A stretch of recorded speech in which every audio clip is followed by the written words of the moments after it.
The authorship of the Book of Enoch is widely regarded as pseudepigraphic, meaning it was written under the name of a well-known biblical figure, but it wasn't that exact figure who wrote it. In this case, it's Enoch from the Book of Genesis.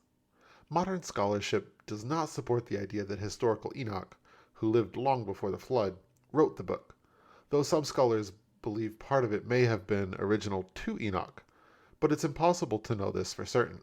The earliest known fragments of 1st Enoch date back to around the 3rd century BCE, making it impossible for Enoch himself to have been the author. During the intertestamental period, it was common practice for writers to attribute their works to prominent biblical figures. This wasn't meant to deceive, but it was part of the literary tradition at the time. Associating a work with a significant figure, like Enoch, added authority and connected the content to that person's story. In the Book of Enoch, the character Enoch is taken to heaven and given visions of divine mysteries, so it's fitting that the book bears his name. While modern readers might find this practice unusual, since today we value precise authorship in titles, understanding the literary culture of that period helps us approach the text without any suspicion.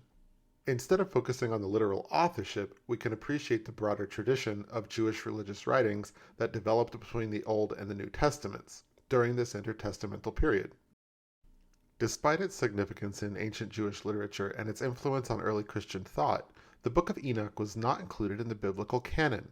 The Jewish community held strict criteria for determining sacred texts. For a book to be considered scripture, it needed to be tied to a recognized prophetic figure and originally written in Hebrew. The Book of Enoch fails to meet these criteria. No Hebrew manuscripts have been found. The earliest fragments we have are in Aramaic, dating to the 3rd century BC. While a specific sect at Qumran, often associated with the Essenes, held the Book of Enoch in high regard, the broader Jewish community did not accept it as scripture.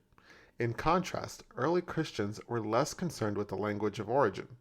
The New Testament was written in Greek, and most church fathers were not fluent in Hebrew. Instead, they evaluated texts based on theological content and alignment with Christian doctrine. Some early church fathers, such as Irenaeus and Tertullian, advocated for Enoch's inclusion, but the majority disagreed. Augustine, one of the most influential figures in early Christian theology, played a key role in the book's decline in popularity. After rejecting his association with the Manichaeans, a sect that revered the Book of Enoch, Augustine distanced himself from anything related to their teachings. Given his enormous influence, Augustine's negative stance contributed significantly to the book's fallout of favor. As church councils shifted their focus to contemporary theological concerns, interest in intertestamental Jewish writings waned. Over time, the Book of Enoch became a historical curiosity rather than a theological cornerstone. Even though the Book of Enoch is not part of the biblical canon, its importance cannot be overstated. It offers unique insight into early Jewish thought and cultural context that shaped New Testament theology. Many modern Christians are unfamiliar with Enoch beyond its brief mention in the Bible, but the book provides a valuable window into Jewish theological ideas that predate and anticipate key aspects of New Testament teaching. One of the most compelling reasons to study Enoch is its role in countering the claim that New Testament theology, such as the deity of Christ and the concept of the divine Messiah, was a later invention. Written centuries before Jesus' birth, Enoch contains theological concepts that align closely with New Testament themes. For example, the parables of Enoch, which encompass chapters 31 to 71, highlight messianic expectations and suggest that Jews were contemplating a Messiah with divine attributes long before Christianity emerged.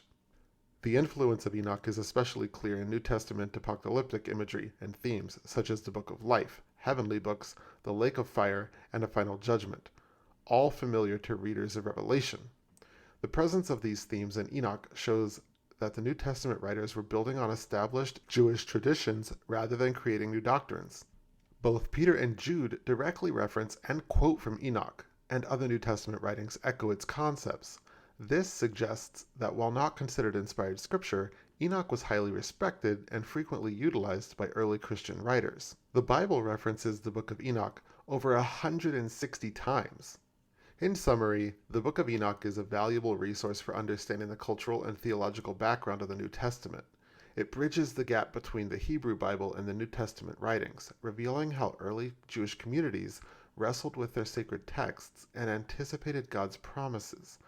While not part of the biblical canon, Enoch remains a powerful tool for readers seeking a deeper understanding of biblical history and theology.